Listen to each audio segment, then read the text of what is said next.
আমরা যদি সারা পৃথিবীতে দেখি তাহলে এইটা অত্যন্ত ভয়ের বিষয় যে মুসলিম কমিউনিটি এমন একটি সন্ত্রাসবাদী কমিউনিটি তৈরি করেছে যারা সারা বিশ্বের পক্ষে ভীতিজনক, যারা সন্ত্রাস তৈরি করে, যারা মানুষকে মারে, যাদের রক্তপাতের কোনো সীমা নেই, যারা মানুষকে খুন করার যাদের কোনো সীমা নেই।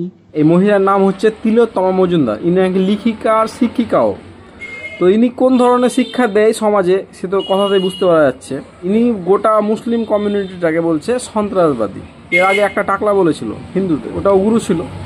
আজকে এ বলছে, এ ধরনের কথা বলে ফেমাস হওয়া যায়। লেখিকা এ কেমন ছিল না ছিল এর আগে কেউ জানতো কি না জানতো কে জানে, আমি তো জানতাম না। এই লেকচারটার পরে জানতে পারলাম যে হ্যাঁ এ ধরনের লিখিতা এরকম বিষ ছড়ায় সমাজে। এগুলো আমাদের সমাজের জন্য ক্যান্সার বলা ভুল হবে। এগুলো হচ্ছে আমাদের সমাজে প্যারাসাইট, মানে যেখানে থাকবে সেই জায়গাটাকে আস্তে আস্তে নষ্ট করবে। আর এই দোষ শুধু এর নয়, আমি শুধু এর দোষ দিব না, কারণ এখন আরএসএস এর কিছু চেলাচাম্পা বেরিয়েছে যেখানে সেখানে ধরাও পড়ছে। অনেক হিন্দু হয়ে মূর্তি ভাঙছে মুসলিমের নামে দিয়ে ধরা পড়ছে হিন্দু। তারপর উত্তরপ্রদেশে কিছু ধরা পড়লো মন্দিরে আই লাভ মোহাম্মদ লিখতে গিয়ে ধরা পড়লো, সেগুলোও হিন্দু। আর কিছুদিন আগে ওই বেলডাঙাতে একটা মন্দিরের সামনে আমাদের মোহাম্মদের নামে গালিগালাজ লেখা ছিল মন্দিরের সামনে ওপেন বোর্ডে। তো সমাজে ঘৃণা এরা ছড়াচ্ছে।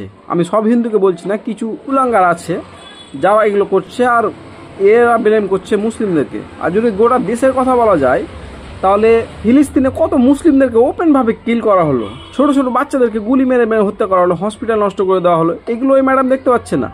হ্যাঁ, আর বলছে মুসলিমরা নাকি সন্ত্রাসবাদী হয়।